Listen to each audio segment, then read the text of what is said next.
So yun mga kaunat, ayan, magandang tanghali na sa atin. Yan, medyo nagpatayo muna tayo kasi ayan, sumubok tayong sumuong dyan sa ano yan, ang lakas. Ang lakas mga kaunat ng current ng tubig, malakas ang agos at saka ang labo. Ang labo ng tubig. Ayan. Mahina lang tignan sa video.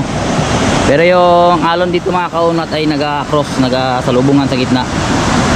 Ayan, hindi siya isang direksyon ng alon dito sa parting napsan.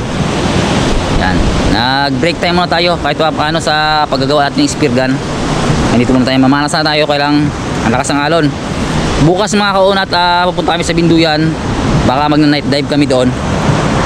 Ay mga kasama ko. Yung kasama ko ngayon baka sumama sila bukas. Ayan, mag-night dive kami. Ito pa rin spear gun ko ang gagaling ko, itong crossbone type. Unbox ko ito mga kauna sa pag-uwi ko sa bahay, kung paano ang ginawa kong setup dito sa aking crossbone na spear gun.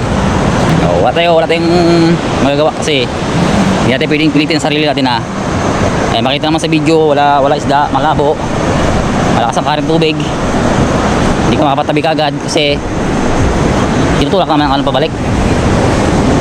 Ayan, ito na yung ginagawa namin ngayon. Naglalaro ng volleyball at tigas pa ng bula.